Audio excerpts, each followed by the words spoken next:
La historia del salario comienza mucho antes de que existieran las fábricas, los bancos o las tarjetas de crédito. En las antiguas civilizaciones, el trabajo humano se pagaba con aquello que garantizaba la supervivencia: grano, aceite, cerveza o sal. En Mesopotamia, los obreros que levantaban templos para los dioses o canales de riego recibían raciones de cebada como pago, no monedas. No se trataba de un acto de justicia, sino de control. Quien manejaba las reservas de grano controlaba el destino de miles de personas.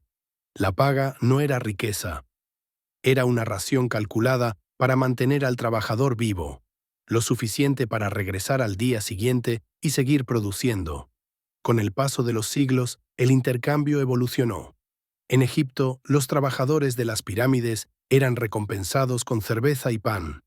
En Grecia, la aparición de las primeras monedas marcó un cambio decisivo. El salario comenzó a tener una forma metálica, tangible, con un valor que parecía más objetivo que un puñado de granos. Pero esa objetividad era ilusoria, porque detrás de cada moneda había un poder político que decidía cuánto valía realmente.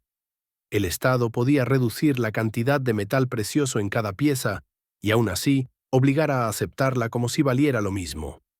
El trabajador creía ganar lo suficiente, pero lo que compraba con esas monedas cada vez era menos. El imperio persa y luego el romano entendieron que la emisión de moneda no era solo economía, era estrategia de poder. Un ejército podía mantenerse leal si recibía un salario en monedas que llevaban la efigie del emperador. Esa cara grabada en el metal no era simple decoración. Era recordatorio de quién controlaba la riqueza y la fuerza. El salario, en este sentido, no solo sostenía el cuerpo del trabajador, sino que también moldeaba su lealtad, su obediencia y hasta su identidad dentro del sistema. Así nació la primera gran trampa. El salario parecía un pago justo, pero en realidad era un mecanismo de dependencia. El campesino, el soldado o el artesano nunca acumulaban lo suficiente como para liberarse del ciclo. Siempre necesitaban regresar a ofrecer su tiempo y su fuerza para recibir la siguiente paga. Desde sus orígenes, el salario no fue diseñado para enriquecer al trabajador, sino para mantenerlo dentro de una rueda que siempre giraba a favor de quienes controlaban el dinero.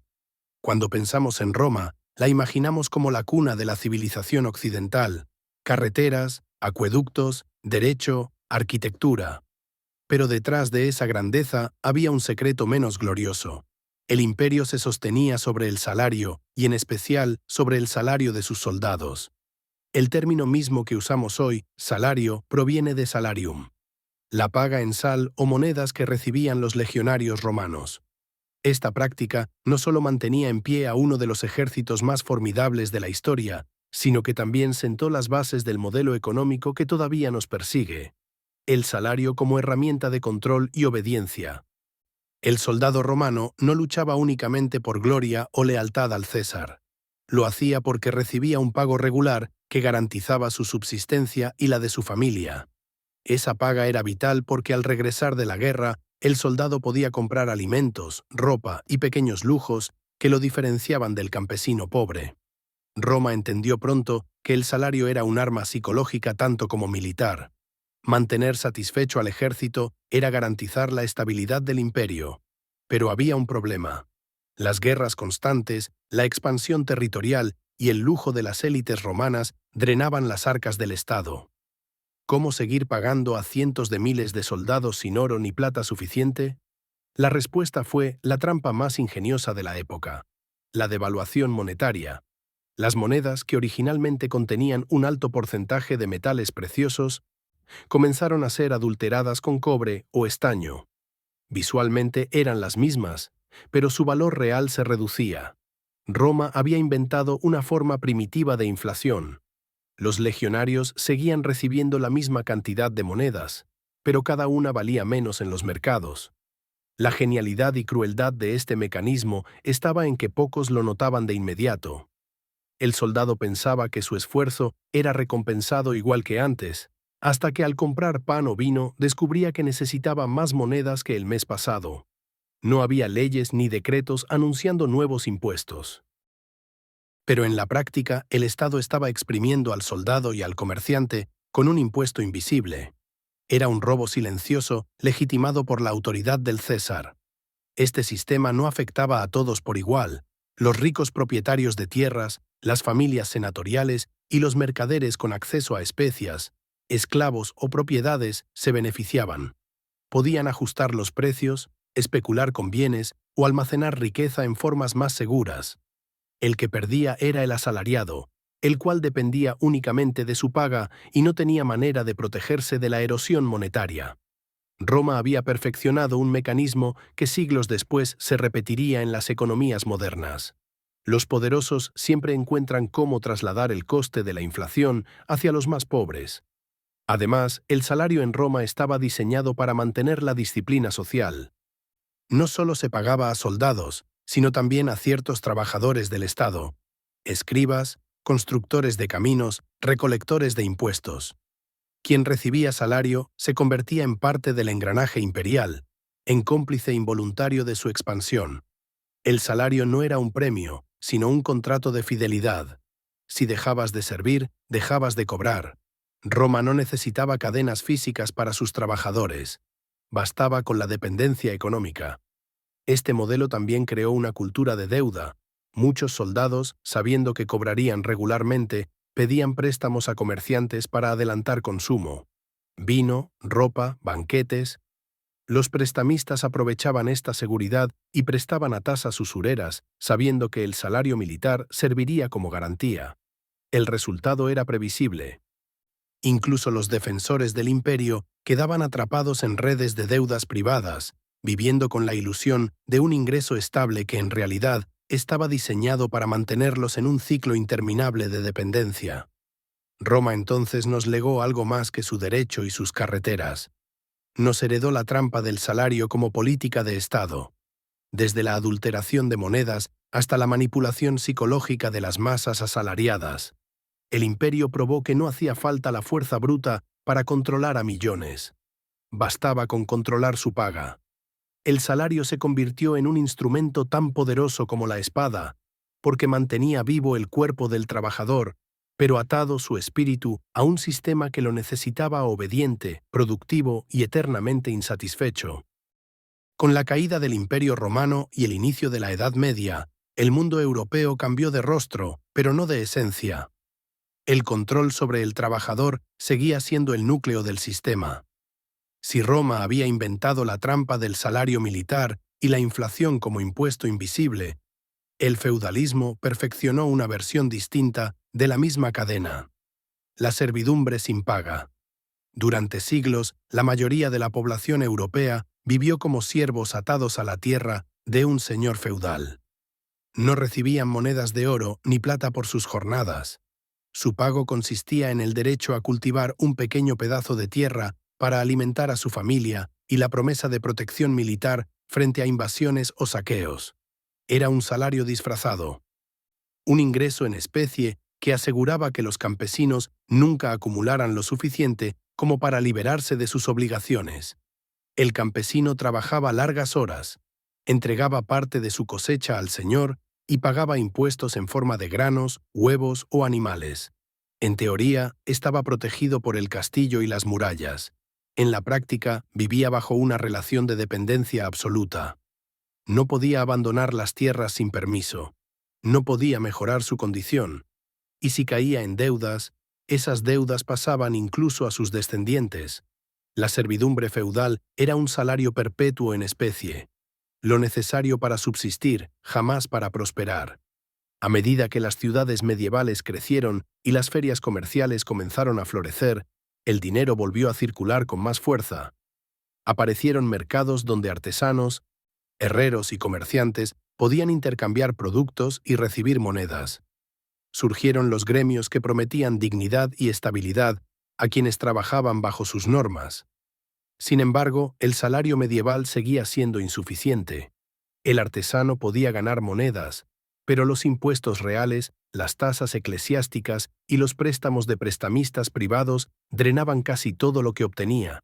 Los monasterios y la Iglesia también jugaron un papel crucial en esta trampa. La Iglesia era una de las mayores terratenientes de Europa y cobraba el diezmo, una décima parte de toda producción campesina. A cambio, prometía la salvación del alma y protección espiritual. Así, el trabajador medieval pagaba con su sudor no solo al señor feudal y al rey, sino también a la institución religiosa que legitimaba el orden. El salario, cuando existía, se convertía en una cifra simbólica frente a la avalancha de tributos. La deuda se convirtió en otra cadena invisible. Comerciantes y campesinos que necesitaban semillas, herramientas o animales recurrían a prestamistas, muchos de ellos judíos perseguidos y al mismo tiempo esenciales para la economía feudal. Los intereses eran altísimos y las deudas perpetuas. Así, el campesino medieval vivía en una doble prisión, una servidumbre legal ante su señor y una servidumbre económica ante los acreedores. El resultado era un círculo perfecto. Los siervos y campesinos trabajaban, recibían apenas lo suficiente para sobrevivir, entregaban el resto como impuestos o intereses y en caso de rebelión se enfrentaban a la fuerza militar de los señores y al anatema de la Iglesia. El salario en este período fue reemplazado por una paga invisible, la promesa de protección, la salvación eterna y la ilusión de estabilidad. Sin embargo, dentro de este oscuro escenario comenzó a gestarse un cambio. Con el auge del comercio internacional, la llegada de monedas extranjeras y el renacer de las ciudades, el salario monetario resurgió lentamente. Mercenarios, artesanos libres y comerciantes comenzaron a depender nuevamente de la paga en oro y plata. Y con ello reapareció el viejo problema. ¿Cómo garantizar que los asalariados nunca acumularan lo suficiente como para liberarse? La Edad Media nos muestra que incluso sin monedas de por medio, la lógica de la trampa salarial seguía viva. Trabajar mucho, recibir poco y depender eternamente de quienes controlaban la tierra, el dinero y la fe. Con la llegada de la Revolución Industrial, el mundo entró en una transformación sin precedentes. A finales del siglo XVIII y durante todo el XIX, Inglaterra, Francia, Alemania y posteriormente Estados Unidos fueron testigos de un cambio que prometía progreso, abundancia y riqueza. Pero detrás de las chimeneas humeantes y de las fábricas que no descansaban se ocultaba una nueva forma de esclavitud: el salario moderno. El trabajador dejó de estar ligado a la tierra como en la Edad Media y se convirtió en obrero urbano. Las máquinas exigían manos y las manos eran abundantes. Campesinos expulsados de sus tierras, migrantes desesperados y familias enteras se agolparon en las ciudades en busca de empleo. Lo que encontraron fue una nueva prisión. Fábricas donde las jornadas de 12, 14 y hasta 16 horas eran la norma, con salarios miserables que apenas alcanzaban para pagar una habitación en barrios hacinados y un pedazo de pan duro al final del día. El salario, lejos de ser la promesa de libertad, se convirtió en la cadena que mantenía vivo al obrero para que regresara a la fábrica una y otra vez. Los dueños de las industrias sabían exactamente cuánto pagar, lo suficiente para mantener con vida al trabajador y a su familia, pero jamás lo bastante como para permitirle ahorrar, invertir o abandonar su dependencia del patrón. Era un cálculo frío y matemático. El obrero debía mantenerse hambriento de salario porque esa hambre lo volvía dócil y obediente. El contraste era brutal. Mientras los obreros respiraban el humo de las máquinas y perdían su salud en talleres oscuros, los capitalistas acumulaban fortunas colosales. Surgieron dinastías industriales como los Carnegie, los Rockefeller o los Rothschild, que construyeron imperios económicos sobre la espalda de millones de asalariados. El salario no enriquecía al trabajador, enriquecía al patrón que lo distribuía como quien riega migajas para mantener a las palomas siempre cerca. El Estado, lejos de proteger al obrero, se convirtió en aliado del sistema. Las primeras leyes laborales fueron casi inexistentes, y cuando los trabajadores intentaban organizarse para exigir mejores condiciones, eran reprimidos con violencia, huelgas aplastadas, sindicatos perseguidos y líderes encarcelados mostraban que el salario no era un pacto justo, sino un contrato de dominación. Pero la trampa se volvió aún más sofisticada con la aparición del crédito. Los bancos comenzaron a ofrecer préstamos a los trabajadores para comprar casas, muebles o ropa. La publicidad naciente en ese siglo les vendía la idea de que podían aspirar a más, aunque sus salarios no lo permitieran. De esta manera, el salario dejó de ser únicamente una paga insuficiente y se convirtió en la garantía de nuevas deudas. El obrero ya no solo trabajaba para comer hoy, sino también para pagar lo que debía del ayer y lo que soñaba para el mañana. La revolución industrial también creó un ejército invisible de mujeres y niños trabajadores. Las familias pobres enviaban a sus hijos a las fábricas, donde cobraban todavía menos que los adultos. Era un salario ínfimo que se sumaba al ingreso familiar, pero a costa de la infancia y la salud de generaciones enteras. Los dueños de fábricas justificaban esto con frialdad. Los niños eran más manejables, cobraban menos y trabajaban más horas sin protestar. Así, el salario se convirtió en un instrumento de explotación total, no solo del hombre adulto, sino de toda la estructura familiar. Y sin embargo, en medio de esta oscuridad, comenzó a crecer la semilla de la resistencia.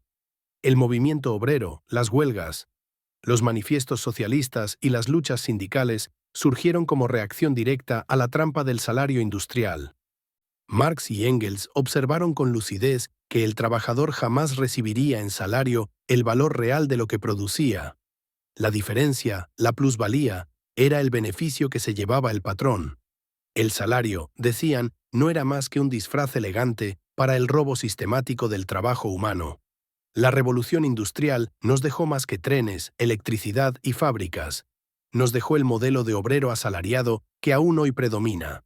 Jornadas largas, paga insuficiente, dependencia del crédito y una promesa eterna de progreso que siempre parece estar a la vuelta de la esquina, pero nunca llega. Fue el momento en que la humanidad pasó de la servidumbre feudal a la servidumbre asalariada, de los castillos a las fábricas, de la obediencia por miedo al señor feudal a la obediencia por necesidad del salario. La promesa del progreso industrial resultó ser un espejismo. Mientras las élites amasaban fortunas y acumulaban capital, el obrero quedaba atrapado en un sistema diseñado para mantenerlo vivo, productivo y eternamente pobre. Si te está resultando interesante este análisis histórico, considera suscribirte al canal. Seguimos desentrañando las estructuras de poder que han moldeado nuestra sociedad durante siglos. La revolución industrial consolidó la dependencia del trabajador respecto al salario, pero el siglo XX trajo consigo un enemigo aún más insidioso: la inflación. A diferencia de los impuestos visibles que se decretan abiertamente y pueden ser cuestionados, la inflación actúa en silencio, erosionando poco a poco el poder adquisitivo de cada moneda en el bolsillo del asalariado. Es, como la llamaban algunos economistas, un impuesto sin ley, una forma de extraer riqueza de las mayorías sin necesidad de que nadie firme un decreto ni apruebe una reforma fiscal. La inflación surge cada vez que los gobiernos y los bancos centrales aumentan la cantidad de dinero circulante más allá de lo que la economía produce. Esta expansión monetaria, en teoría, debía estimular el crecimiento. En la práctica, fue utilizada históricamente para financiar guerras, cubrir déficits fiscales o rescatar a los más poderosos en tiempos de crisis. El resultado, los ricos que poseen tierras, fábricas, acciones y bienes raíces vieron cómo sus activos se revalorizaban con cada ola inflacionaria, mientras los trabajadores que dependían únicamente de su salario veían cómo sus ingresos se disolvían como sal en el agua. Uno de los ejemplos más dramáticos fue la Alemania de Weimar en la década de 1920. Tras la Primera Guerra Mundial, el país quedó aplastado por deudas y reparaciones impuestas por el Tratado de Versalles. El gobierno decidió imprimir dinero para cubrir sus obligaciones. Al principio parecía una solución sencilla: más billetes en circulación. Pero pronto el precio de un pan pasó de unos pocos marcos a millones. Los trabajadores recibían sus salarios en bolsas enteras de billetes que en cuestión de horas perdían valor. Se cuentan anécdotas de familias que encendían las chimeneas con fajos de dinero porque era más barato quemar marcos que comprar leña. La inflación no es siempre tan extrema como en Weimar, pero su lógica se repite en todas las épocas. En América Latina durante el siglo XX, países como Argentina, Brasil, Perú y Bolivia vivieron inflaciones que devoraron el ahorro de generaciones enteras. El trabajador que ahorraba durante años para comprar una casa veía cómo de un día para otro su dinero apenas alcanzaba para pagar un alquiler. La inflación en silencio transfería riqueza desde los bolsillos de los asalariados hacia los gobiernos que financiaban sus déficits y hacia los banqueros que especulaban con la volatilidad. Los economistas más críticos han señalado que la inflación es una herramienta política disfrazada de fenómeno económico. Es una manera encubierta de cobrar impuestos sin que el pueblo lo note. Cuando los precios suben, el trabajador no recibe más bienes por su salario, sino menos. El pan, la leche, la ropa y la vivienda se encarecen. Pero el sueldo se mantiene igual. Es el equivalente a que cada mes el Estado le robe un pedazo de poder adquisitivo a cada familia, sin anunciarlo, sin pedir permiso y sin rendir cuentas. Al mismo tiempo, los ricos encuentran en la inflación un aliado. Sus activos no solo conservan valor, sino que suelen multiplicarlo. Un terrateniente puede aumentar el precio de sus cosechas. Un propietario ve cómo su casa se revaloriza. Un banquero ajusta las tasas de interés y gana con cada préstamo. Mientras el trabajador se desespera por la subida de los precios en el mercado, los dueños del capital ven crecer sus fortunas. La inflación se convierte en una máquina silenciosa de transferencia de riqueza desde los pobres hacia los ricos.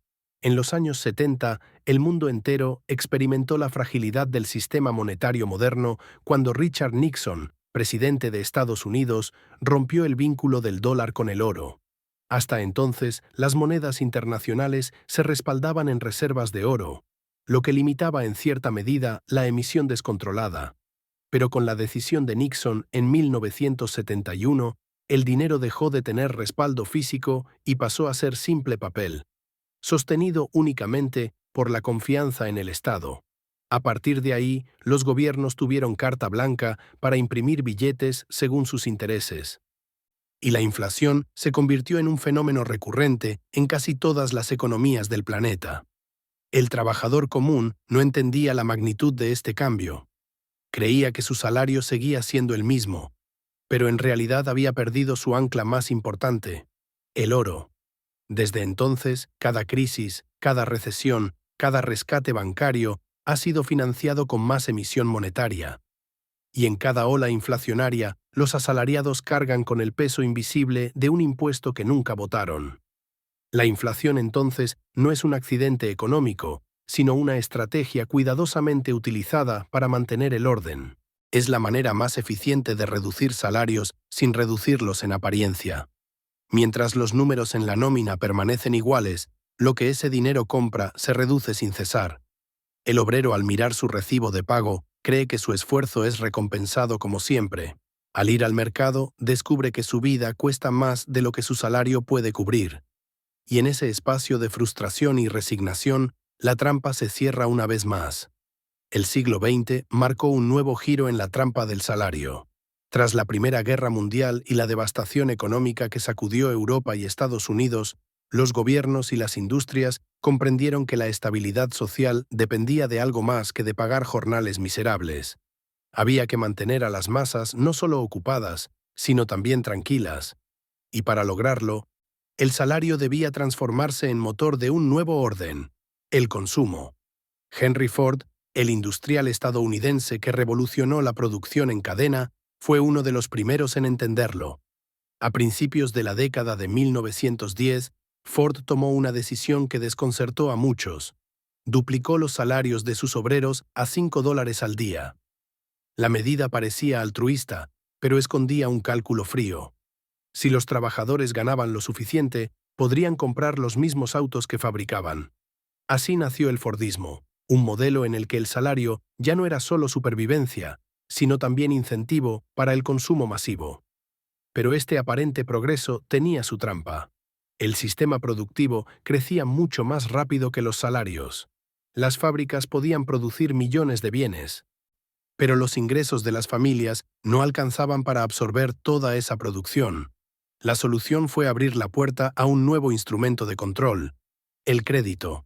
Bancos y entidades financieras comenzaron a ofrecer préstamos para comprar casas, autos, electrodomésticos y hasta ropa. Se instaló la idea de que el salario no debía limitar el consumo inmediato. El crédito permitiría vivir mejor hoy y pagar mañana. Lo que se presentó como una oportunidad fue en realidad una cadena aún más sofisticada. El trabajador ya no solo dependía de su salario para vivir, sino también para pagar deudas. Su ingreso dejó de ser un medio de subsistencia para convertirse en garantía bancaria. El banco no necesitaba látigos ni guardias. Le bastaba con un pagaré. El asalariado quedaba atrapado en una cárcel invisible. Trabajar para pagar intereses mes tras mes durante décadas. Las empresas aprovecharon este nuevo escenario. El crédito permitía mantener bajos los salarios reales porque la diferencia entre lo que se necesitaba y lo que se deseaba se cubría con deuda. Así, el trabajador podía comprar una casa a 30 años, un carro a 5 años o electrodomésticos a plazos interminables. Creía estar ascendiendo socialmente, pero en realidad hipotecaba su futuro. El sistema financiero había encontrado la manera perfecta de convertir el salario en un río que fluía directamente hacia sus arcas. Después de la Segunda Guerra Mundial, Estados Unidos y Europa vivieron un período conocido como los 30 Gloriosos. De 1945 a 1975, caracterizado por crecimiento económico, pleno empleo y expansión de la clase media. Pero este auge también se construyó sobre el crédito. Las familias se acostumbraron a vivir endeudadas. Hipotecas, préstamos estudiantiles, seguros de salud. La estabilidad aparente de los salarios escondía una verdad incómoda. Sin crédito, la rueda del consumo se detenía. Al mismo tiempo, los gobiernos adoptaron políticas de bienestar social financiadas en gran medida por deuda pública. Los estados se endeudaban con bancos y organismos internacionales para construir infraestructura, financiar guerras frías o sostener programas sociales. La trampa era idéntica a nivel macro: salarios insuficientes para sostener el consumo interno, deuda como sustituto de riqueza real. Pero el espejismo comenzó a desmoronarse en la década de 1970.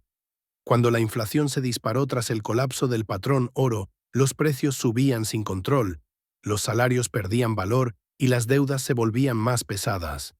El trabajador que creía haber conquistado la estabilidad descubrió que estaba atado a un doble yugo: salarios que ya no alcanzaban e intereses que crecían como una sombra interminable. El siglo XX, entonces, no liberó al trabajador, lo encadenó de manera más elegante. El salario dejó de ser únicamente el pago por el tiempo de trabajo y se convirtió en la llave para acceder al crédito, el cual aseguraba que el obrero nunca se sintiera satisfecho, nunca se liberara y siempre necesitara trabajar más.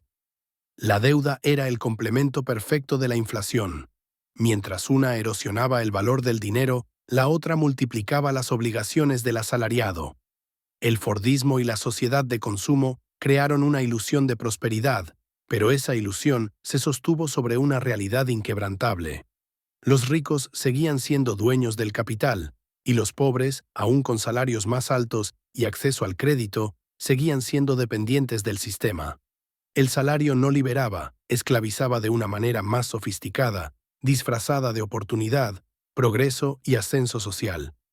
El siglo XX había encontrado en el salario y el crédito la combinación perfecta para sostener la rueda del consumo. Sin embargo, esa maquinaria tenía un límite: el respaldo del dinero. Durante siglos, la moneda se había apoyado en algo tangible, primero en metales preciosos como el oro y la plata, luego en acuerdos internacionales como el de Bretton Woods de 1944, que fijó al dólar como moneda de referencia mundial, respaldado en reservas de oro custodiadas en Fort Knox. Esto significaba que, al menos en teoría, cada billete de dólar podía convertirse en una cantidad específica de oro. Era una promesa de estabilidad. Pero esa promesa se rompió en 1971, cuando Richard Nixon anunció que Estados Unidos abandonaba el patrón oro. Fue un golpe silencioso, pero devastador para el trabajador asalariado de todo el planeta. Desde ese día, el dinero dejó de tener un ancla material y pasó a depender únicamente de la confianza en los gobiernos y sus bancos centrales. Lo que antes era un billete convertible en un metal precioso se convirtió en simple papel, respaldado por nada más que la fe en que seguiría siendo aceptado. Las consecuencias fueron inmediatas. Sin la restricción del oro, los gobiernos pudieron imprimir dinero a voluntad, creando inflación de forma descontrolada. La década de los 70 estuvo marcada por la llamada estanflación, un fenómeno perverso de alta inflación combinada con desempleo y bajo crecimiento económico. Los salarios parecían subir en cifras nominales, pero en términos reales se desplomaban. El trabajador sentía que cada año ganaba más, cuando en realidad cada año podía comprar menos. Mientras tanto, las élites financieras y empresariales encontraron nuevas formas de protegerse y enriquecerse. El capital comenzó a moverse con rapidez hacia activos que se beneficiaban de la inflación. Bienes raíces, acciones, materias primas. El oro, irónicamente, se disparó en precio una vez que dejó de respaldar la moneda, convirtiéndose en refugio para los ricos. Para los asalariados, en cambio, no había refugio posible. Su único ingreso era el salario y ese salario se evaporaba frente al alza de los precios. En América Latina la situación fue aún más dramática. La década de los 70 y 80 estuvo marcada por devaluaciones masivas y crisis de deuda. Países enteros atrapados en préstamos con el Fondo Monetario Internacional y bancos privados vieron cómo sus monedas perdían valor a pasos agigantados. Los trabajadores cobraban su salario en la mañana y corrían al mercado porque sabían que por la tarde los precios ya serían más altos. El impuesto invisible de la inflación se transformó en una pesadilla diaria. Este cambio también tuvo un impacto psicológico profundo. Durante siglos, la gente había confiado en que el dinero guardaba un valor estable. Con el fin del patrón oro, esa confianza quedó en manos de los políticos y banqueros. El trabajador asalariado quedó indefenso ante decisiones tomadas en despachos lejanos, incapaz de controlar el destino de su propio ingreso. Y mientras las deudas de los gobiernos crecían de manera exponencial, los asalariados eran obligados a financiar esos déficits mediante la pérdida silenciosa de su poder adquisitivo. El abandono del patrón oro marcó el inicio de una nueva era. La era del dinero fiat, dinero creado de la nada, sostenido solo por promesas. Para los ricos fue una oportunidad sin precedentes. Podían especular, invertir y multiplicar su capital en un sistema donde el dinero fluía sin límites. Para los pobres fue la confirmación de la trampa. Su salario, que ya era insuficiente, ahora estaba sujeto a una erosión constante y a un endeudamiento inevitable. En los años 70 se consolidó la mayor paradoja del sistema moderno. El trabajador creía que la prosperidad estaba más cerca que nunca, con autos, electrodomésticos y viviendas al alcance del crédito. Pero en realidad estaba entrando en la fase más peligrosa de la trampa salarial. Desde entonces, cada billete que recibe en su mano no es más que una promesa frágil, condenada a valer menos mañana que hoy.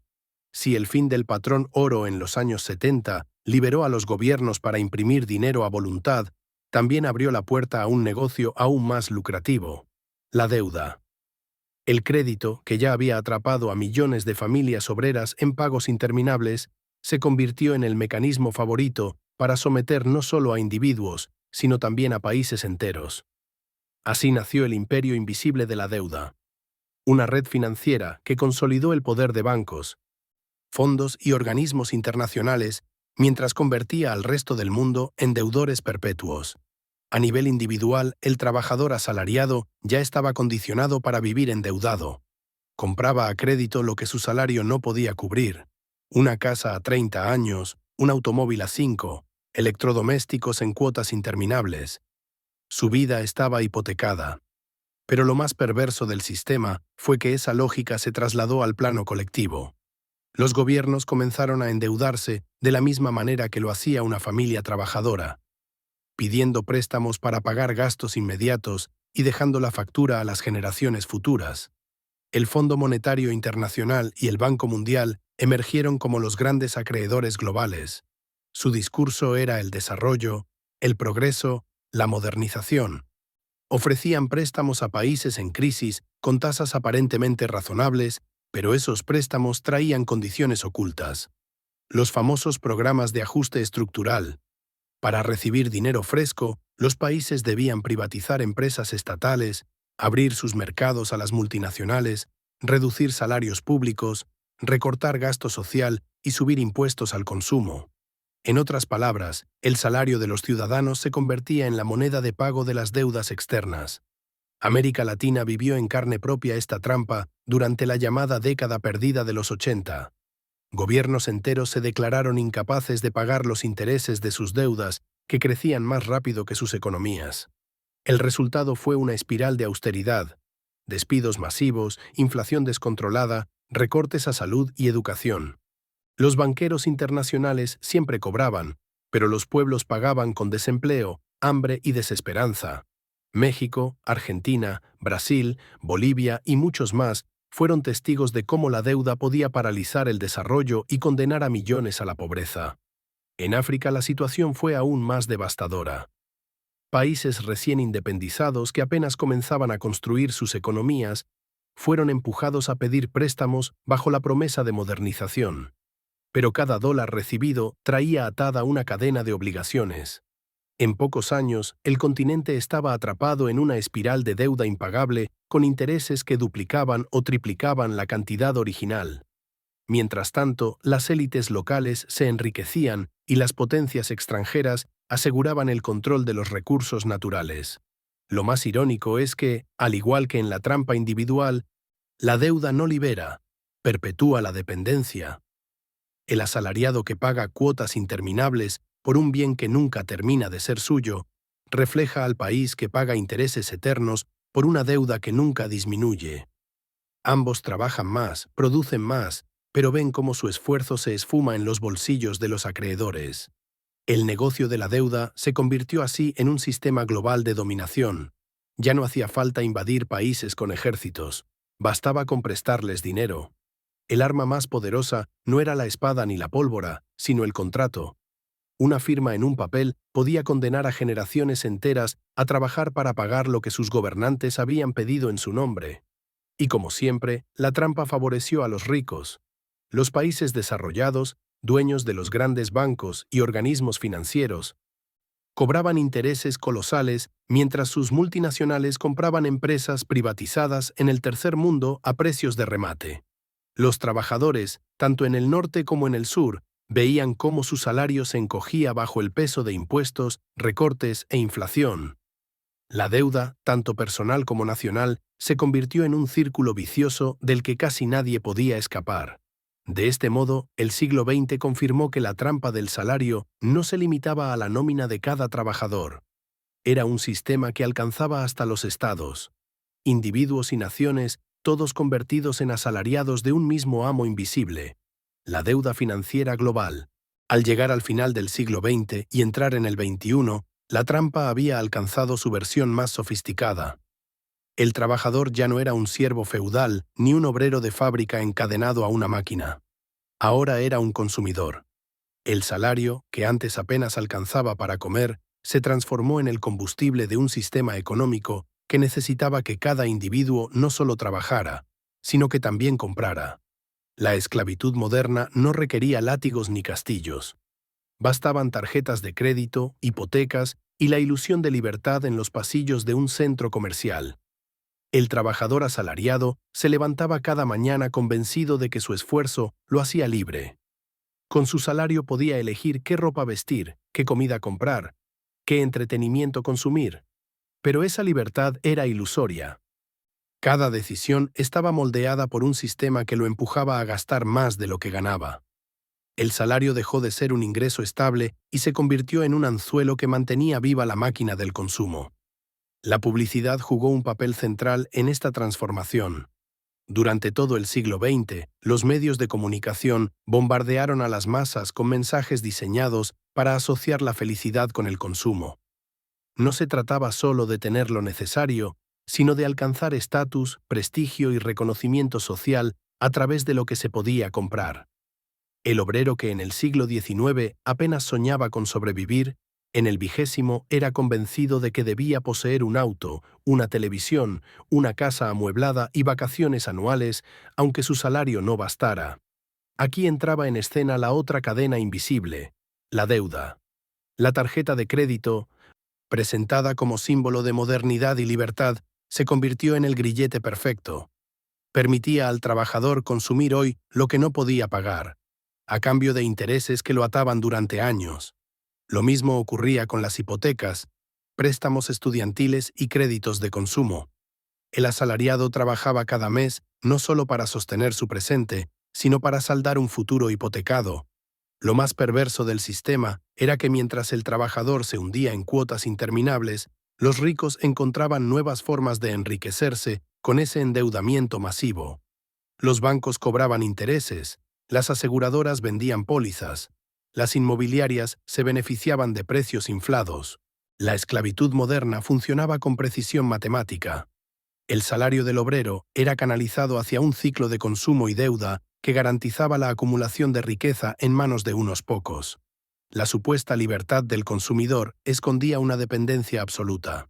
Si en la Edad Media el siervo no podía abandonar la tierra de su señor, el trabajador moderno no podía dejar de pagar su tarjeta, su hipoteca o su crédito de estudio sin arriesgarse a perderlo todo: su casa, su reputación crediticia, su futuro.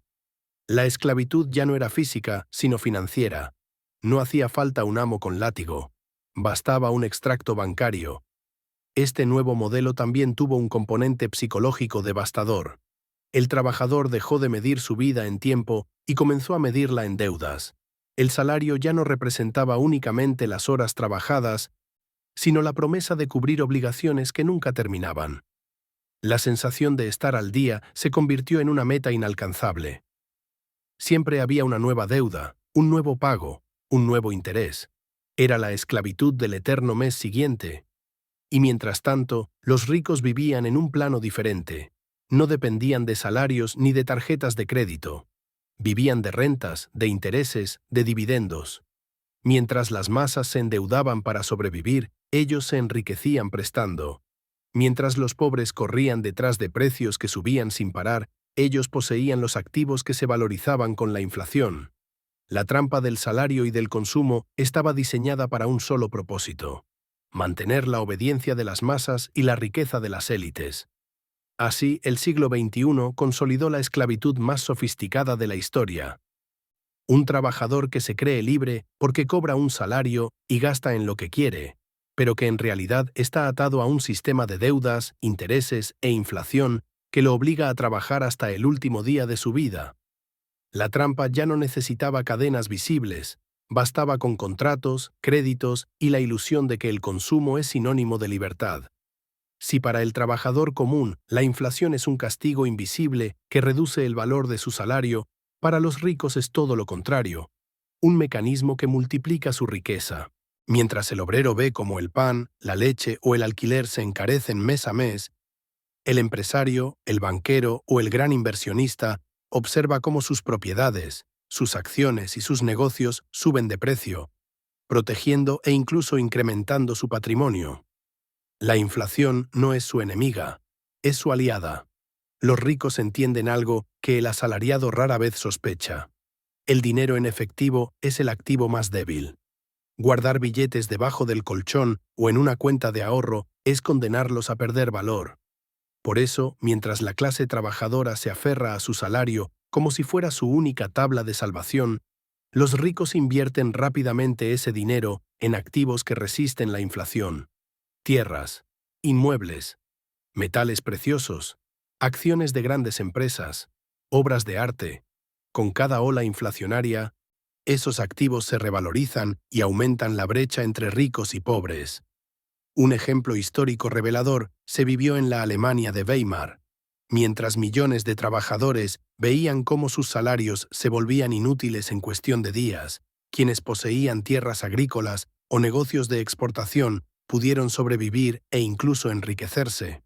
El campesino que vendía trigo no aceptaba un precio fijo en marcos, sino que ajustaba sus precios diariamente, protegiéndose de la devaluación. El banquero que tenía activos en dólares o libras esterlinas multiplicaba su riqueza con la caída de la moneda local. La inflación que destruía a la clase media asalariada era una oportunidad de oro para quienes ya tenían capital.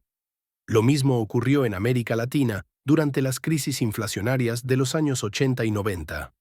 En países como Argentina, Brasil y Perú, millones de trabajadores perdieron sus ahorros de toda una vida. En cambio, las élites que poseían dólares, propiedades o empresas lograron no solo conservar, sino también ampliar su poder económico. Para ellas, la inflación era una ola que barría con las clases medias y bajas, pero que dejaba a flote y más fuertes a los grandes capitalistas. Este fenómeno no es casual, es parte del diseño del sistema.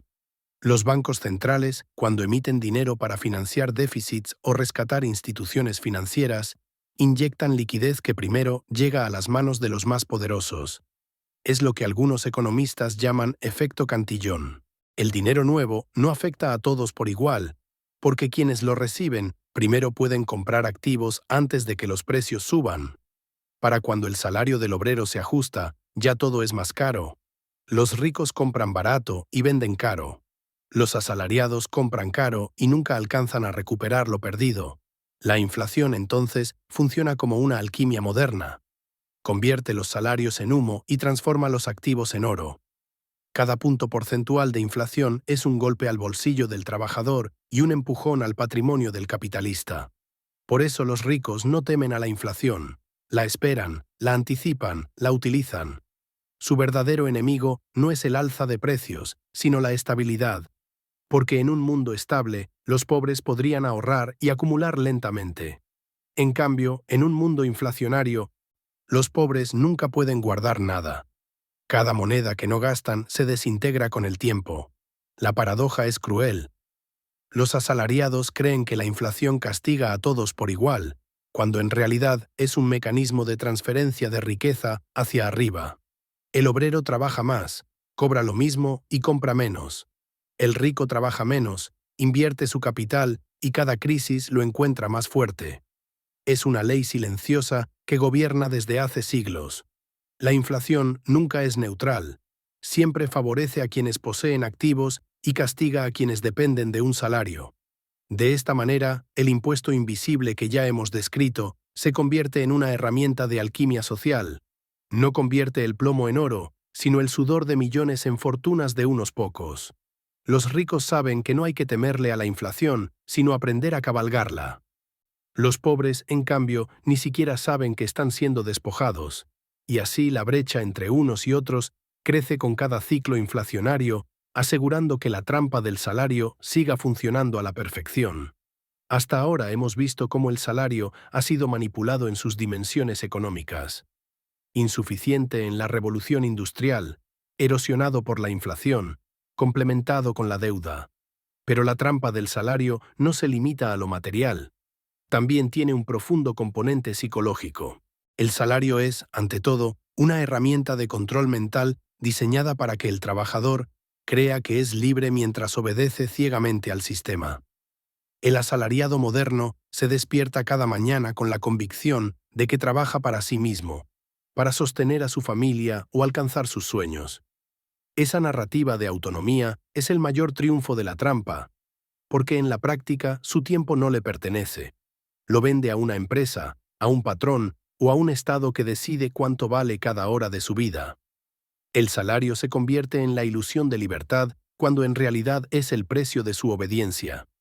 El trabajador asalariado teme perder su empleo más que a cualquier otra cosa, no porque ame su labor, sino porque el salario es su único vínculo con la supervivencia. Esta dependencia genera un estado psicológico de sumisión. Ante la amenaza del despido, el trabajador tolera abusos, sobrecargas, injusticias y humillaciones. El salario no solo compra su tiempo, compra su silencio, su obediencia y, en muchos casos, su dignidad. Las élites comprendieron muy pronto este mecanismo. Un esclavo necesita vigilancia y cadenas. Un asalariado solo necesita un recibo de pago al final del mes. El miedo a no cobrar lo mantiene atado al sistema. No hace falta un capataz con látigo. Basta con un gerente que recuerde que hay miles de desempleados dispuestos a reemplazarlo. Esta lógica convierte al salario en una herramienta de dominación psicológica mucho más eficiente que la esclavitud antigua. La paradoja más cruel es que el trabajador cree ser libre porque cobra. Recibe un salario y siente que tiene poder de decisión. ¿Qué comer? ¿Qué vestir? ¿Qué comprar? Pero esa libertad está cuidadosamente limitada. Solo puede elegir dentro de los márgenes que su salario le permite. Puede comprar marcas distintas de la misma camisa, pero no puede dejar de trabajar. Puede elegir qué tipo de hipoteca pagar, pero no puede elegir vivir sin deuda. La libertad del salario es un espejismo cuidadosamente construido. Incluso el calendario de la vida está moldeado por el salario.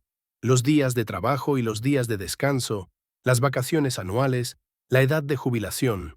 Todo está predeterminado por un sistema que organiza la existencia entera alrededor del empleo. El trabajador vive esperando el próximo pago, la próxima quincena, el próximo aumento. Su vida se mide en ciclos salariales como si fueran pulsos de un reloj invisible que lo controla sin que lo note. La psicología del salario también produce un fenómeno sutil pero devastador, el conformismo. El trabajador que recibe un ingreso estable teme arriesgarse a perderlo. Sus sueños de independencia, de crear un negocio propio o de liberarse del sistema quedan aplazados indefinidamente. El salario se convierte en la droga que calma su ansiedad, pero al mismo tiempo en la cadena que lo mantiene en su jaula. Las empresas y los estados lo saben bien. Por eso usan el salario no solo como pago, sino como herramienta de motivación y castigo. Un bono, una prima o un aumento simbólico generan gratitud y refuerzan la obediencia. Una reducción, un retraso o una congelación salarial generan miedo y docilidad. El trabajador queda atrapado en una montaña rusa emocional donde el dinero controla no solo su bolsillo, sino también su mente. Así, la verdadera trampa del salario no está solo en que es insuficiente o se erosiona con la inflación. Está en que moldea la psicología del trabajador. Lo domestica. Lo disciplina. Le hace creer que es libre mientras lo mantiene atado. La obediencia disfrazada de libertad. Ese es el secreto más oscuro del salario. La historia económica de la humanidad está marcada por un patrón constante. Cada vez que el mundo atraviesa una crisis, ya sea guerra, recesión, pandemia o colapso financiero, el salario es el primer sacrificio, mientras que los acreedores, banqueros y dueños del capital siempre logran salir indemnes e incluso fortalecidos. El asalariado es la primera línea de defensa del sistema. Trabaja más, gana menos, paga más impuestos y soporta el peso del ajuste. El rico, en cambio, no solo conserva lo suyo, sino que suele aprovechar la crisis como una oportunidad para multiplicar sus ganancias. Podemos verlo ya desde las guerras napoleónicas. Los campesinos y obreros europeos fueron enviados al frente o esclavizados en fábricas para sostener el esfuerzo bélico. Su salario, cuando lo había, se devaluaba en cuestión de meses por la inflación que provocaba el gasto militar. Los bancos, en cambio, financiaban ambos bandos con préstamos a intereses descomunales.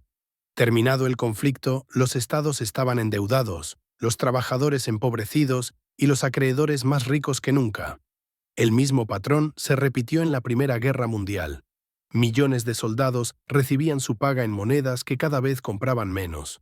Mientras las familias en casa sufrían hambre por la inflación desbocada, los gobiernos emitían deuda masiva para financiar las trincheras y los banqueros internacionales acumulaban intereses.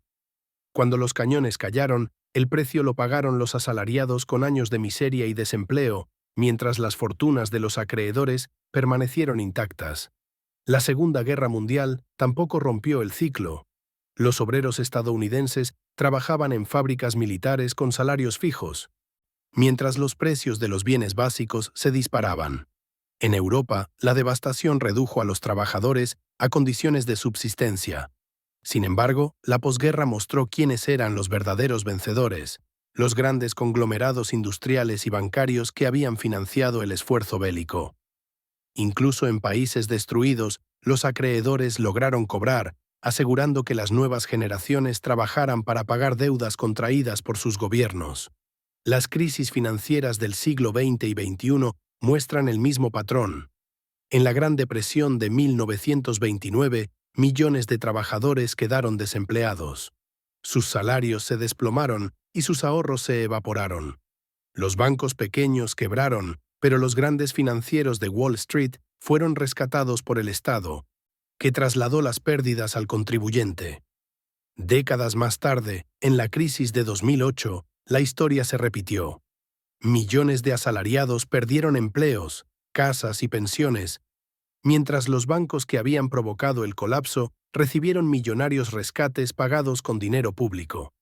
El salario volvió a ser la moneda de sacrificio.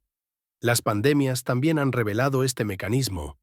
Durante la crisis sanitaria del COVID-19, millones de trabajadores en todo el mundo perdieron ingresos, fueron despedidos o tuvieron que aceptar reducciones salariales. Al mismo tiempo, las grandes corporaciones tecnológicas, farmacéuticas y financieras vivieron una de las mayores acumulaciones de riqueza de la historia moderna. Una vez más, la crisis se convirtió en oportunidad para los dueños del capital y en sufrimiento para quienes dependían de un salario. Lo inquietante es que este patrón no es un accidente, es la estructura misma del sistema. Cada crisis funciona como un mecanismo de redistribución de riqueza hacia arriba. Los asalariados pierden poder adquisitivo, ahorros y estabilidad. Los acreedores, en cambio, utilizan la inflación, las tasas de interés o los rescates estatales para asegurarse de que siempre cobrarán, aunque el mundo se derrumbe alrededor. La psicología de las crisis también juega un papel clave. El trabajador, desesperado por mantener su empleo, acepta recortes salariales, aumentos de impuestos y nuevas deudas. Su miedo a perderlo todo lo hace aún más dócil. Los acreedores no necesitan recurrir a la fuerza. Las crisis generan obediencia automática. Cada guerra, cada recesión, cada pandemia se convierte en una lección silenciosa. El salario es sacrificable, la deuda no. Así, la historia demuestra una verdad incómoda. En tiempos de bonanza, los asalariados reciben migajas. En tiempos de crisis lo pierden todo, pero los acreedores nunca dejan de cobrar. La trampa del salario se vuelve más cruel en cada catástrofe, recordándonos que para quienes controlan el sistema, la vida del trabajador es desechable. Pero la deuda es sagrada. Durante siglos el salario fue insuficiente, erosionado por la inflación y atado a la deuda. En el siglo XXI enfrenta una amenaza aún más radical, la desaparición de millones de empleos a causa de la automatización y la inteligencia artificial.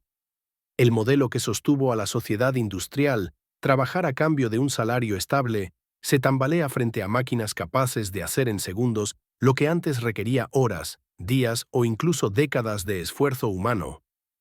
Las revoluciones tecnológicas anteriores siempre destruyeron algunos empleos y crearon otros nuevos. La máquina de vapor sustituyó al campesino, pero abrió fábricas.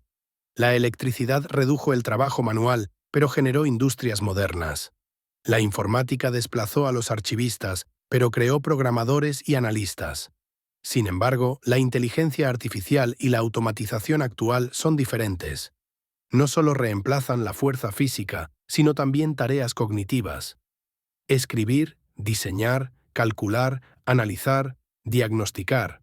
Por primera vez, no solo los obreros de fábricas o los campesinos están en riesgo, sino también los contadores, abogados, traductores, periodistas, incluso médicos e ingenieros. ¿Qué significa esto para el asalariado? Significa que el salario, ya debilitado por siglos de explotación y devaluación, se convertirá en un bien aún más escaso y precario. Los empleos estables con contrato y prestaciones serán sustituidos por trabajos temporales, freelance o por tareas fragmentadas en plataformas digitales. La llamada economía gig, economía de los trabajos cortos, se expande con rapidez. Millones de personas que no tienen jefe fijo, pero tampoco seguridad. Sus ingresos dependen de algoritmos, aplicaciones y demandas cambiantes. Esto no es casualidad, sino una nueva fase de la trampa. El trabajador que antes dependía de un salario mensual, ahora depende de ingresos fragmentados e inestables. Y al no tener garantías, se ve obligado a recurrir aún más al crédito, préstamos para cubrir gastos imprevistos, hipotecas para asegurar un techo, tarjetas para sobrevivir a fin de mes. La dependencia del sistema financiero se multiplica. El salario ya no basta para vivir. Y cuando se fragmenta en pagos por tarea o microtrabajos, se convierte en una cuerda aún más delgada que puede romperse en cualquier momento. Los dueños de las tecnologías, de los datos y de las patentes no necesitan salarios. Obtienen ingresos de rentas, licencias y monopolios digitales. Mientras tanto, millones de trabajadores ven cómo su fuente de subsistencia se reduce o desaparece. El capital, una vez más, se apropia de la productividad que debería beneficiar a todos y la concentra en manos de unos pocos. El discurso oficial vende este cambio como progreso. Se dice que la tecnología liberará tiempo, reducirá costes y abrirá nuevas oportunidades. Pero la realidad para la mayoría es distinta. Pérdida de empleos, reducción de salarios y aumento de la precariedad.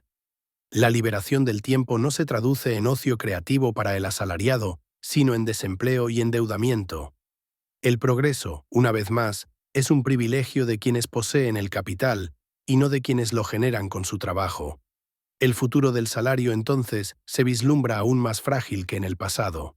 La trampa se perfecciona: menos empleos, más deuda, más dependencia de sistemas financieros y tecnológicos que los trabajadores no controlan.